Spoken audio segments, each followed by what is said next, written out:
12 മുതൽ 18 വരെ അല്ലെങ്കിൽ 20 വരെയുള്ള കാലഘട്ടത്തെയാണ് നമ്മൾ അഡോളസൻസ് ഏജ് അല്ലെങ്കിൽ കൗമാര കാലഘട്ടം എന്ന് പറയുന്നത്. ചൈൽഡ്ഹുഡ് അല്ലെങ്കിൽ കുട്ടിക്കാലത്ത് നിന്നും അഡൽട്ട്ഹുഡ്, അതായത് വലുതാവുന്ന ആ സമയം, അഡൽട്ടാവുന്ന ആ ടൈമിലേക്കുള്ള ഒരു പരിവർത്തന കാലഘട്ടമാണ് അഡോളസൻസ് അല്ലെങ്കിൽ കൗമാര കാലഘട്ടം. അതായത് ബാല്യകാലത്ത് നിന്നും പ്രായപൂർത്തിയിലേക്കുള്ള ഒരു യാത്രയാണ് അഡോളസൻസ് കാലഘട്ടം അല്ലെങ്കിൽ കൗമാര കാലഘട്ടം. അഡോളസൻസ് കാലഘട്ടം സെക്കൻഡറി സ്കൂൾ സ്റ്റേജ് എന്ന് അറിയപ്പെടുന്നു. അതായത് ഏറ്റവും സങ്കീർണമായ കാലഘട്ടമാണ് അഡോളസൻസ് ഏജ്, അതായത് സെക്കൻഡറി സ്കൂൾ സ്റ്റേജ് എന്നാണ് അറിയപ്പെടുന്നത്. അതായത് 7ാം ക്ലാസ് വരെയുള്ള സ്കൂൾ കാലഘട്ടം കഴിഞ്ഞ് വരുന്ന കാലഘട്ടം, അതായത് സെക്കൻഡറി സ്കൂൾ സ്റ്റേജ് എന്നാണ് അഡോളസൻസ് കാലഘട്ടം അറിയപ്പെടുന്നത്. ഈ കാലഘട്ടത്തിൽ ഐഡൻറ്റിറ്റി കൺഫ്യൂഷൻ വരുന്നതാണ്. അതുമാത്രമല്ല, ഈ കാലഘട്ടത്തിൽ റോൾ കൺഫ്യൂഷൻ വരുന്നതാണ്. താൻ ഏത് റോളാണ് നിർണ്ണയിക്കുന്നത് എന്ന കൺഫ്യൂഷൻ ഈ കാലഘട്ടത്തിൽ വരുന്നതാണ്. അതായത് താൻ കുട്ടിയാണോ, മുതിർന്നവരാണോ, അല്ലെ മുതിർന്നോ എന്നൊരു കൺഫ്യൂഷൻ ഈ കാലഘട്ടത്തിൽ വരുന്നതാണ്. അതുകൊണ്ട് ഈ കാലഘട്ടത്തെ പറയുന്ന അല്ലെങ്കിൽ ഈ കാലഘട്ടത്തിൽ നമ്മൾ പറയുന്ന ഒരു പദമാണ് adolescence is the period of stress and strain.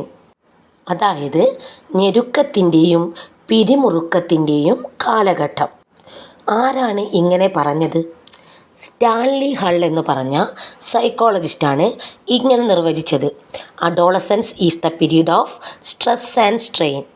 അതായത് ഞെരുക്കത്തിൻ്റെയും പിരിമുറുക്കത്തിൻ്റെയും കാലഘട്ടമാണ് അഡോളസൻസ് എന്ന് വിശേഷിപ്പിച്ചത് ആരാണ്? Stanley Hall. ആരാണ്? Stanley Hall. അതുപോലെ തന്നെ സ്റ്റാൻലി ഹൾ പറഞ്ഞൊരു കാര്യമാണ് അഡോളസൻസ് എന്ന് പറഞ്ഞാൽ ക്ഷോഭത്തിൻ്റെയും സ്പർദ്ധയുടെയും കാലഘട്ടമാണ്. അതായത് സ്ട്രോം ആൻഡ് സ്ട്രൈഫ്. അഡോളസൻസ് എന്ന് പറയുന്നത് ക്ഷോഭത്തിൻ്റെയും സ്പർദ്ധയുടെയും കാലഘട്ടമാണ്. അതായത് adolescence is the stage of Strom and strife എന്ന് പറഞ്ഞതും സ്റ്റാൻലി ഹള്ളാണ്. അഡോളസൻസ് കാലഘട്ടം താൽക്കാലിക ബുദ്ധിഭ്രമത്തിൻ്റെ കാലഘട്ടമാണെന്ന് പറഞ്ഞ വ്യക്തിയാണ് ഹോളിംഗ്വർത്ത്. ആരാണ്? Hollingworth. Adolescence is the stage of temporary insanity. Adolescence is the stage of temporary insanity. അതായത് താൽക്കാലിക ബുദ്ധിഭ്രമത്തിൻ്റെ കാലഘട്ടമാണ് അഡോളസൻസ് എന്ന് പറഞ്ഞ മനഃശാസ്ത്രജ്ഞനാണ് ഹോളിംഗ്വർത്ത്. ആരാണ്? Hollingworth. Adolescence is the age of daydreaming. അതായത് ദിവാസ്വപ്നങ്ങൾ കാണുന്ന കാലഘട്ടമാണ് അഡോളസൻസ് കാലഘട്ടം. ഈ കാലഘട്ടം ചെറിയ കുട്ടികളിൽ നിന്നും അഡൽട്ട് സ്റ്റേജിലേക്കുള്ള മാറ്റമായതിനാൽ, അതായത് ബാല്യകാലത്തിൽ നിന്ന് അഡൽട്ടിലേക്ക് എത്തുന്ന ഒരു പീരീഡ് ആയതിനാൽ ഈ കാലഘട്ടത്തെ, അതായത് അഡോളസൻസ് കാലഘട്ടത്തെ പീരീഡ് ഓഫ് ട്രാൻസിഷൻ എന്ന് പറയാറുണ്ട്.